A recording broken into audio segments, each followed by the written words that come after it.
guys, welcome back to the channel. Today I'm gonna be reacting to a video called 10 Must Visit Places in England. This is from a channel called The Magic Geekdom, and the link is in the description. I think the only 10 places to visit in England, that's just a very short list because I think England has so many incredible places that I'm very curious to see how they're gonna narrow it down. So let's check it out and comment, like, and subscribe.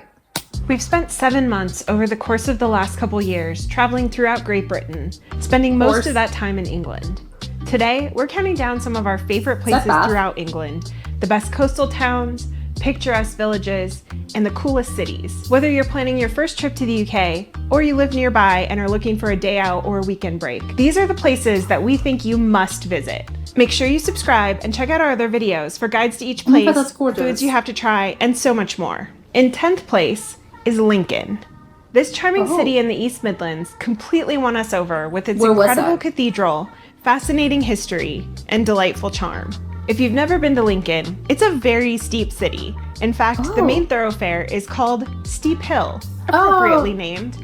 This postcard-perfect cobblestone street leads you up to the cathedral and castle grounds. The Lincoln Cathedral is a medieval masterpiece that was once considered the tallest building in the world for over 200 years. Wow. It's a very beautiful cathedral, inside and out. Oh my God, to go inside, it costs £12 for adults. And we loved that it was one of the dog-friendly cathedrals in England that we went to. Oh, really? If you do go inside, don't miss trying to spot the iconic I would assume that that's been remodeled at some point because everything looks amazing. Imp. The historic Lincoln Castle. Okay, the imp? Let's see the imp. I want to see it. What? Side. Don't miss trying to spot the iconic Lincoln. Okay, well, it's kind of frightening, which I think that's the point, right? Imp. The historic Lincoln Castle dates back 900 years. You can walk along the ancient walls and get amazing views of the city and surrounding areas. It also houses one of the 4 remaining copies of the Magna Carta, a kind of eerie Victorian prison, and you can learn about Lincoln's Roman history. One of the spots we loved on Steep Hill was Brown's Pie Shop. They have delicious pies and are definitely worth a stop. Are those fries? We also enjoyed taking a narrowboat tour along the canal. Okay, I have to I have to go back. So so the pie is served with more because it's a dough, right? And it's with more carbs, as in, potatoes, not a salad, not a green salad. That's very curious. Definitely worth a stop. I would have thought you need some greens there. We also enjoyed taking a narrowboat tour along the canals. It was a unique way to see Lincoln's countryside. The cathedral and castle alone make Lincoln worth a visit, but we found the city to be truly an underrated gem full of pleasant surprises. Number 9 is Newcastle upon Tyne. If you live in the UK, there's a good chance Newcastle upon Tyne is not on your travel bucket list, but maybe it should be. We have friends in Newcastle, so we've been multiple times and probably have spent more time in this city than any other in the UK. What I love about this city is that it has a fascinating history blended with a modern, lively spirit. Wandering around, we are struck by Newcastle's Oh my God, hold on. The pub is called Bread and Butter. Oh my God. Blended with a modern, lively spirit. Yeah, it's called Bread and Butter. Oh my God, what an amazing name for a pub. Wandering around, we are struck by Newcastle's unique mix of sleek new construction right alongside historic buildings, many of which are very beautiful. You can't miss the iconic Tyne Bridge over the river. When it was built in 1928, it was the world's largest spanning bridge. I bet it looks One of the things that we love the most about Newcastle is that it has some of the best food in all of England. It is definitely a foodie city.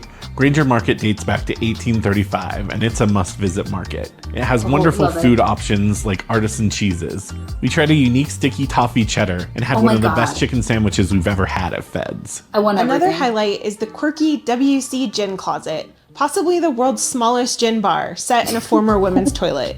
And boy, I still crave that Parma Violet gin drink I had there. Newcastle is also known for its Georgian architecture, and walking along Grey Street feels reminiscent of Bath, which we'll discuss more a little later. The riverfront Quayside area offers picturesque views of the Seven Bridges. And the Quayside Sunday Market is another fantastic way to experience the amazing food offerings of Newcastle. Newcastle is only a 90-minute train ride from Edinburgh, and there are a lot of other incredible places around like Durham and Northumberland nearby. It's definitely worth a visit. Coming in at number 8 is Bath. Undeniably one of the most beautiful cities in England. It's no wonder that it's a popular tourist destination. The Georgian city really captivated us. It was one of the first experiences we had with Roman history in England. It's crazy. All of our travel. Because I think I would expect to see that in any other place in Europe, but not specifically in England. It's just very weird to me. It's still one of the most memorable cities. You can't visit Bath without experiencing the Roman baths.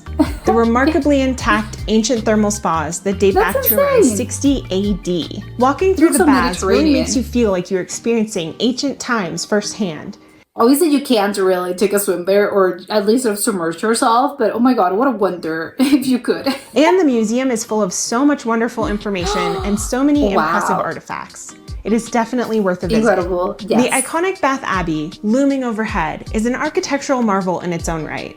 But the real showstopper is the iconic Pulteney Bridge, adorned with quaint shops and restaurants stretching across both sides. Oh my god, that's so pretty. One of the best examples of Georgian architecture is the Royal Crescent. We missed it on our trip, but our friends JJ Extra recently visited, and wow, the Royal Crescent is stunning, isn't it? It is, this row of 30 terraced houses, laid out in a sweeping crescent shape, was constructed in the 1700s. And I can see why it's considered one of the greatest examples of Georgian architecture anywhere. That's insane. Let's talk about Bath buns. I wonder how long it took them to build this. If you visit Bath, you must try one. We ate at the iconic Sally Lunn's historic eating house, sampling both a savory and sweet version of what's considered the original Bath bun, which is kind of like a giant bun made out of brioche. Whether you're in the mood for something savory or sweet, there are plenty of toppings to choose from for your Bath bun. We also love the cozy, intimate vibe of the Raven Pub. I savored one of the best steak and Stilton pies. The Raven, as in the masks that the doctors used during the plague. I've ever had. And I discovered a new favorite, pickled onion and cheese in my ploughman's lunch. Bath is a stunning city and one of the best places you can visit, especially if you're into Roman history or Georgian architecture. Number 7 is Manchester. Our trip to Manchester started on a really fun note. We started by visiting the Wash House, a hip speakeasy-style cocktail lounge, where you enter through a fake laundromat or laundrette. The bar itself is low-key and cool, and the cocktails are incredibly creative. And that's what makes Manchester so special. It's an eclectic city with a mix of industrial grit, modern trendiness, and historic charm. For a taste of Manchester's storied history, don't miss the breathtaking Manchester Cathedral. Founded in 1421, its soaring Gothic architecture and wide cavernous nave are simply jaw-dropping. We loved admiring the ornate details and learning about its rich heritage. The Northern Quarter is possibly Manchester's coolest area. Full of street art, indie boutiques, record stores, lively bars. It's a very cool area to just wander around and explore. And if you do visit Manchester, you absolutely must visit Affleck's. It's a former department store that's been converted into a marketplace with independent shops. It was the absolute highlight of our time in Manchester. From vintage clothes to rare vinyl, it is a treasure trove of unique finds. For delicious Indian food, hunt down the no frills but phenomenal This and That Cafe. Their daily rotating curries are possibly the best we've had yet. Because you go this and that? Can I do this and that? Still dream about that flavorful Bombay potato curry. Mackie Mayer Food Hall was another highlight for food. Many options to choose from, but we can recommend the pizza. We barely scratched the surface of Manchester in our time there, but we can't wait to go back and experience more of this vibrant city. A place that we visited more recently is the Jurassic Coast, which comes in at number 6. The Jurassic Coast is a must-visit UNESCO World Heritage Site, stretching over 90 miles along the southern coast of England. We spent several days exploring the incredible region and loved every single minute of it. In the town of Swanage, we hiked out to see the Old Harry Rocks, 3 stunning chalk formations jutting out of the sea. The hike took us near fields of grazing cows and sheep, making it a quintessentially English countryside experience. Oh my god, it's lovely. Another highlight was finding the preserved dinosaur footprints at Keats Quarry. It was a little difficult to find, but it was surreal to see these 140 million-year-old tracks just casually out in the middle of a cow pasture. We stand in the charming seaside town of Lyme Regis, known for its fossils dating back 200 million years. Oh my god. To when the whole area was underwater. We didn't have a lot of luck finding many fossils, but fossil hunting is so much fun. It's become my new favorite pastime. The whole area is stunning and beautiful, and it's just lovely to walk along the seaside. If you find yourself in Lyme Regis, don't miss the food at the pilot boat. Everything we had was fantastic. Finally, no trip to the Jurassic Coast is complete without visiting the very famous Durdle Door. A stunning natural limestone arch. The hike down provided incredible views. It felt like something out of a fantasy film to finally see the Durdle Door. but maybe try to avoid visiting during school holidays, or in our case, Easter weekend. We still enjoyed ourselves, but the experience might have been a little more enjoyable if we weren't sharing it with 3,000 other people. Well, but that's the thing. It's packed with tourists all the time because everything wants to go and check it out, of course. Between the stunning scenery, the fossil hunting, and the classic English seaside towns, the Jurassic Coast is an absolute dream. Next up at number 5, Cornwall. Tucked away in the far southwestern corner of England is one of our absolute favorite places, Cornwall. It's a classic destination with a very distinct culture and cuisine. We've been all over England, but Cornwall has some of England's most dramatic coastlines and picture-perfect fishing villages. We explored several villages like Marazion with its iconic St. Michael's Mount, but one of the most stunning spots we found was Lizard Point. Here we lucked into perfect sunny weather for hiking the coastal footpath. The trail took us along dramatic cliffs and sweeping views. It was our first time visiting the English seaside, and to this day, it's one of our favorite spots. St. Ives is a quintessential Cornish town to visit. We arrived in the evening and watched a beautiful sunset. We dined on some fresh off the boat fish and chips at a local seafood restaurant and tried Cornish smokies, a cheesy smoked haddock dip that was truly divine. But the true star of Cornwall is the Cornish pasty. We got one from Anne's Pasties in Helston. It was incredible. Meant to be a hearty portable meal for the area's historic tin miners, this ginormous pasty was absolutely bursting with flavor. While you can find Cornish pasties across the UK, not a single other one we've tried even comes close to the enormous, flaky, buttery pasty we tried at Anne's Pasties. It's so good. Cornwall is also a prime spot for having a proper cream tea. But if you visit Cornwall, be sure to try your clotted cream and jam the Cornish way by putting the jam on the scone first before topping it with the clotted cream. While you might prefer the The clotted cream, I'm very confused about this. Is this sort of a neutral sort of cream, cream that you use, I don't know, cooking? It's not whipped cream, right? It's just heavy cream? Devonshire way with cream first. It's not sweet, right? It's an unwritten rule that you have to do it their way. What makes Cornwall so special seems crazy to me. is that it feels totally removed from the rest of England in the best way possible. It's an absolute must visit to explore the wonderful scenery, food, and culture that is Cornwall. The Cotswolds is a must-visit place in England, and that's why it's coming in at number 4. It's beautiful. The Cotswolds is somewhere that we had so many people tell us we needed to visit, and when we finally did, it all made sense. The Cotswolds is a region in southwest England that will make you feel like you're living in an English fairy tale. In the past. Of rolling hills, colorstone cottages, and the loveliest English villages. We spent 3 days in the Cotswolds, and it did not feel like enough time. Our first stop was the charming village of Painswick, known as the Queen of the Cotswolds. I think the bad thing is that you probably want to move there. I want to stay here forever. Wandering through the churchyard with its 99 yew trees felt like stepping into a storybook scene. Oh my god. The village of Bybury is not to be missed. Arlington Row, really which is widely considered England's most iconic street, is lined with cottages that date back to the 1300s. The village itself is tiny. Is it iconic because it's so old? So get there early to make sure you can get parking and beat the crowd. In Burton-on-the-Water, also known as the Venice of the Cotswolds, we admired the stone bridges arching over the river. The model village is a highlight, which has intricately detailed models of all of the shops and everything in the village, down to even having its own tiny model version. I'm wondering if one of the shops, changes names or, someone buys that or whatever, do they have to replace it and this store doesn't exist anymore. We have to replace it with the new one. And of the model village within the model village. I love when they do that. We walked a path to nearby Lower Slaughter. Each town has its own unique charm, and it's lovely to just explore and take in as many as you can. Our friends and fellow YouTubers, JJ Extra, showed us around Stow-on-the-Wold, taking us to what is often referred to as the Tolkien Door, and showing us side alleys that once served to herd sheep into the market square. We even got to see some original medieval stocks. The best food we ate in the Cotswolds were the 2-in-1 pies at the 17th century pub called the Weybridge Inn. Like the name suggests, half of the dish is one of their decadent pie fillings, like steak and mushroom or chicken, ham, and leek.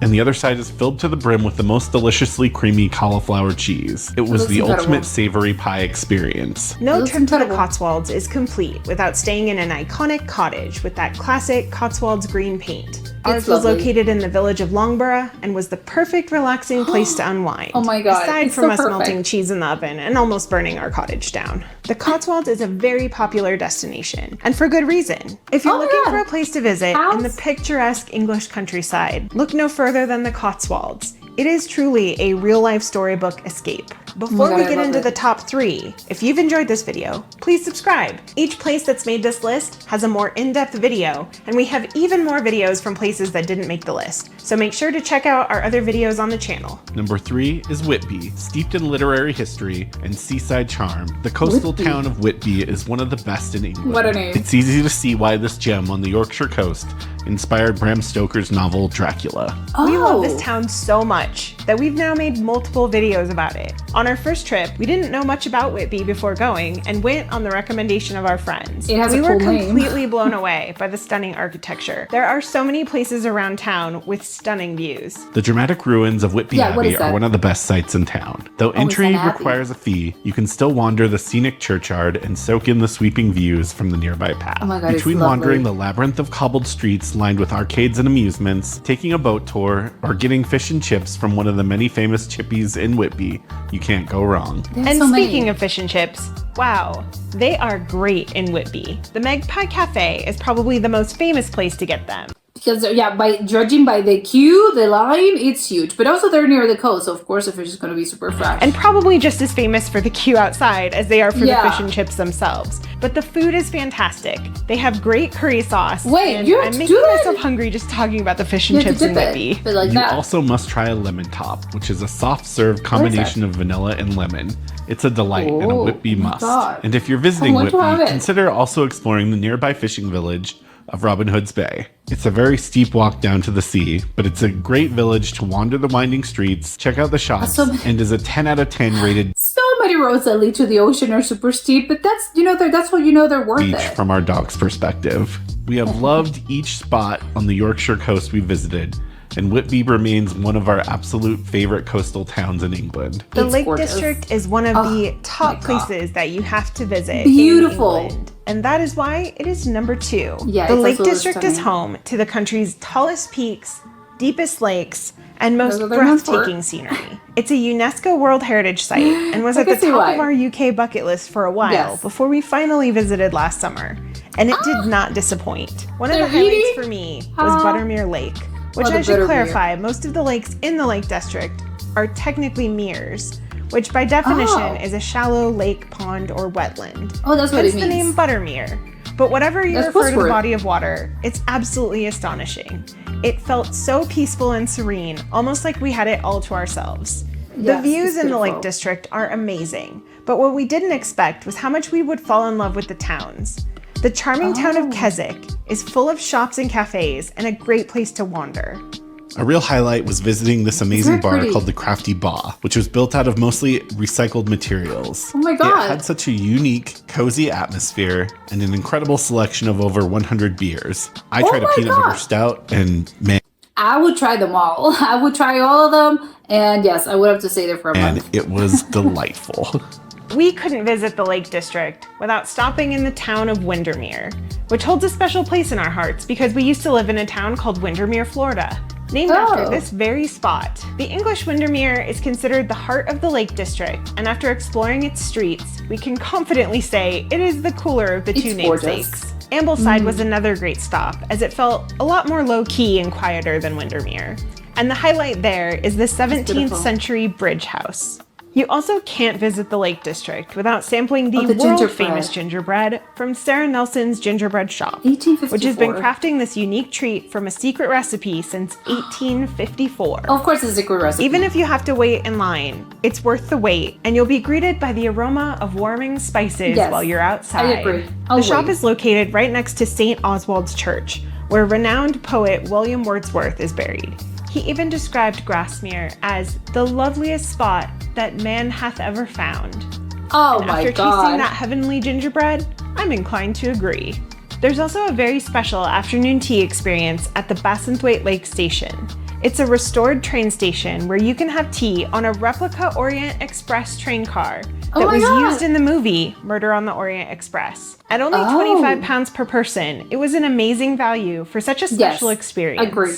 There's just so much to see and do in the Lake District. It's a place you could easily return to again and again. The natural beauty combined with the delightful towns and experiences make the Lake District an absolute must visit. The number one place to visit on our list has to be York. On our first trip, it was probably the single place that made us fall in love with England. There's no place quite like York. It's a city that has a perfect blend of history and charm and feels so quintessentially English. York Minster is one of the world's most stunning Gothic cathedrals. We were awestruck by the intricate details and the sheer scale of it. We especially noticed the scale when we were climbing the 275 steps. Okay, I'm scared. Those stairs look tiny. How am I going to climb this? What happens if you're tall? To the top of the central tower. It was a real workout, but the breathtaking panoramic views over the city made it worth it. The Shambles, often called Europe's best preserved medieval street, is one of the coolest looking streets in England. The narrow winding lane. It seriously looks like you've been transported back into the past. It's so strange. With overhanging timber framed buildings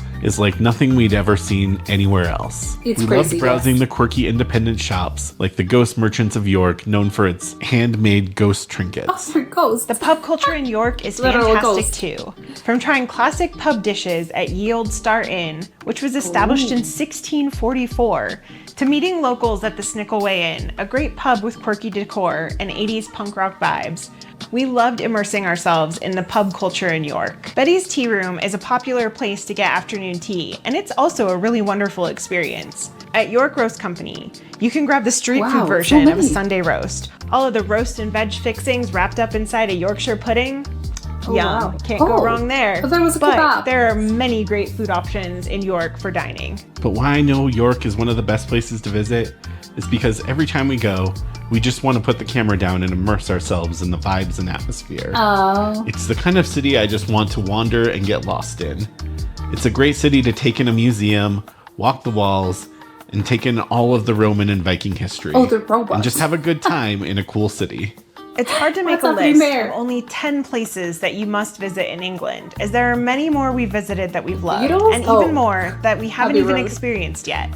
Is there a must-visit place that we missed? Make sure to let us know in the comments. And also, they're horses. Any hidden gems or underrated places we should visit on a future trip. Thank you so much to our patrons for the support, and thank you for watching. Click the link in the top left corner to see the whole playlist of all of the videos of the top 10 places we've covered, or click the link on the bottom left to be taken to the video that YouTube thinks you'll like. We'll see you over there. Wow, where do I start? Honestly, I think this is sort of, I think it would be very dangerous. I think to just visit, a lot of these cities in places in England, because I swear, I think you would just, I'm not moving. I cancel my flight. I'm just staying here. I'm looking to rent a house. I'm looking for, to buy a house here. I just think it's quite dangerous because it looks so inviting that you just kind of want to stay there forever. It's not a vacation. I think it's, oh my God, you're going to lose me forever if I ever go there. That's what you would tell, people back home. It's, you know what? I think I'm going to stay here. This is forever.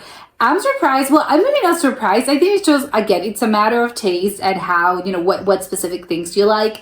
Because I was thinking throughout the whole thing, oh my God, obviously each place, I think it topped the other that came before. It's just, oh my God, that's wonderful. Bath, for instance, Bath is just a beautiful place. It's gorgeous. But then, the whole thing, it ups the ante. Cornwall, oh my God, gorgeous, gorgeous place. You have all these, you're near the coast, you're near the ocean, you're near the water, everything's beautiful. It's gorgeous. And then again, you kind of say to yourself, I think each time, and I think that they probably, they go through this as well. Every time that you sort of, you visit a new city, you visit a new place, and you kind of start thinking, it's automatically, could I live here? I mean, are you planning on moving there? Probably not. It's not even, again, you're just taking a vacation. But I think, it's a really good sort of litmus test to see whether or not you kind of like a place, it's sort of, would I live here? Sometimes it's just, no, I love this place, but I would love it as in, I would love to visit 2 months out of the year. Sometimes you're just really as in, I could see myself living here and spending, a few years of my life here. So it's a really good again, a good test to see whether or not how much you like a place is whether or not do you really see yourself living here, or ultimately, would you buy sort of a summer house here, or let's say a summer house, maybe a winter house as well. Yeah, sure. Maybe, depending on your answer, then that's how do I like this a lot, or do I like this, a medium amount, or do I just do not like this city? I do not like this town. So I think it's a really good test for you to check out. But I think my favorite one personally, I think out of all the list and all the things that they showed us, I think it's gonna be the Lake District. I think it's just a beautiful looking place. Everything, I just think it's so charming. I can't really think you can be, you have the sheep, you have the animals, you have all those beautiful, again, the lakes, the Mears, apparently, a small, like, it wasn't a small, it was just a shallow lake. But I just love it. I just love how, it's not just, also I think that's really important to notice. I think obviously the Lake District is known for, again, the natural landscape, and because, again, all the poetry that has been written about the Lake District and all that I think it's just because obviously it has inspired so much art, all the paintings, everything. But I think what really gets lost in the shuffle, and this video actually does illustrate, no, there's a bunch of things that aren't really, not just that. It's, the Lake District is not necessarily all of the lakes and all the beautiful nature, landscape that you're able to find. There's also, again, the cities themselves, well, not cities, the little towns, they're also super stunning, they're beautiful. And I think it's not just because I think you would think, oh, I'm going to the Lake District, I'm going to visit a lot of these little towns. But always, again, you have more in mind of, I'm going to be spending so much time, surrounded by nature, and doing a picnic and checking out the sheep or the horses. I don't think they have horses, but again, whatever, you're just gonna be I think you have the mindset of just being surrounded by so much beauty and so much nature, but you're not really thinking about the actual town as in the actual structures and just walking through the little towns, because you think maybe they kind of pale in comparison to the other to this beautiful mountain ranges and the lakes and all the nature surrounding you. But I think this video shows it's stunning. It's not necessarily, obviously, again, all the lakes, all that sort of nature part is beautiful, but the actual towns themselves are so stunning as well. I love how they were just walking around it. Everything looks beautiful. And again, not just necessarily as in the actual sort of place, but the architecture is beautiful. You're just kind of see yourself, again, getting lost there, just walking around there. And because they have so many cool little things to do that you just, oh my God, how can I stay there for 3 days? No, I have to stay there for a bunch of weeks because I want to check out everything. And of course, assuming you have unlimited budget, it's yes, I want to try everything. I want to have all the food. I want to buy a lot of things. I just want to have everything because you just have so many things to do. I think people that live there are just so incredibly lucky because, again, you have everything at your disposal. You have all these amazing things and all these cool things, and you're sort of, again, they're in your own backyard, which I think it's incredible. All those people are so lucky. But I don't know, my favorite, the beer situation in the cool bar that they mentioned that they had, I don't know, 100 beers. I can't remember if it was 100 beers. I think it was more than 100 beers. And I mean, the decor, amazing, beautiful, but it's not just that, but also, again, it's just, you wanna take your picture. And because, again, everything looks cool, I know the decor, but I want to have all the beers as well. I can't do that on a weekend. I mean, well, technically you can if you're really, really brave, but for you to enjoy it, I would assume that you have to stay there and have the beers for at least a week. I don't know, at least a few days, and then of course you need another couple of days to visit the actual sort of nature part, and then a couple of other days just to check out everything, as in the actual sort of the food and just walking around the streets and just seeing where it leads you and where it takes you, which I think is probably one of the best parts. And I mean, not all the time, but I think a great number of times, I think the best places, I think, when you're just, you're new to a city and you're sort of, again, sometimes it's just better, you have everything planned.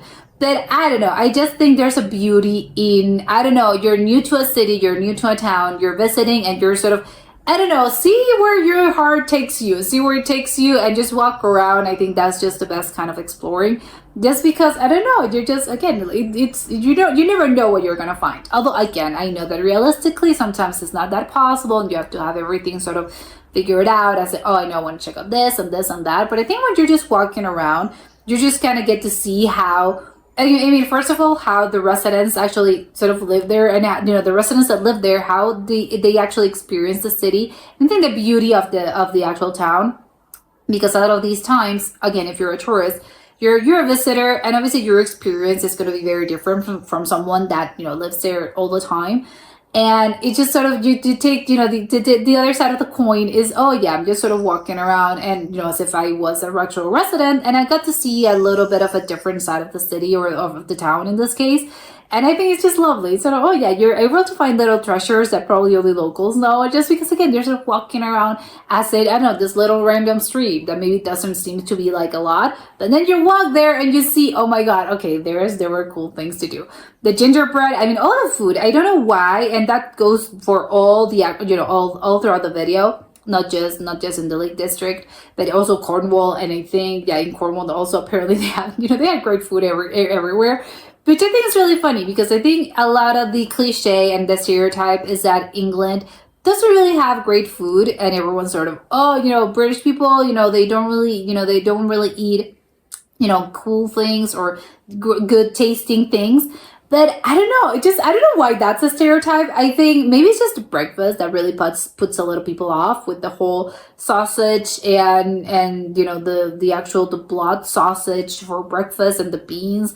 I mean, probably that's a little much for breakfast, but I think once you go past that, I think they have so much interesting, they have an interesting culinary sort of experience, and they have so much to offer, and all the offers, they look great. Not just the gingerbread, all the tea, the tea, the scones, all the curry, everything. It just looks so incredible that, oh my God, I want to have a culinary tour throughout a lot of these cities. And that's just not even taking into account, of course, all the other things that you want to go, as in, the actual places to visit, the rest, the abbey, the remains of the abbey, or, the really weird looking thing that it was the Georgian architecture style kind of building that I think that was in Bath. And obviously, again, Bath itself, as in the Roman baths that you can't really, you actually can't submerge yourself in it. That are those, I think it's thermal waters, I think, right? But, again, it's sort of this beautiful architecture that, yes, of course, I want to check that out. Just as I want to check out, the beautiful sort of, the mountains in the Lake District, and in Cornwall, the coast, and the Jurassic Coast. Incredible, all the ocean, and obviously all the actual sort of the footprints, yeah, the fossils of actual dinosaurs, and all of that. Oh my God, incredible. Yes, sign me, I'm up for it. But also, again, I would have the culinary experience as well. I think you would probably have to, I know that I would have to check out, that in a second occasion. I think I would have to revisit, just because, again, there's just so many cool things to do that I have no idea how well. They mentioned they did this in a few months. But yeah, because I don't know how, the more important thing that you're gonna have to figure it out is, oh yeah, if I want to go there, I know that realistically, I'm not gonna be able to check out all the 10 places. So again, it's the hardest part. It's two of the hardest things. Exactly, like, where exactly are we going? How am I going to be able to choose if this is everything looks incredible, it's amazing. And the second hardest thing is that you want to move there. It's just, you're looking, I'm living my life, and now I'm moving here. So again, that's the risk that you probably need to take. And that was it for today, and I'll see you soon. Bye.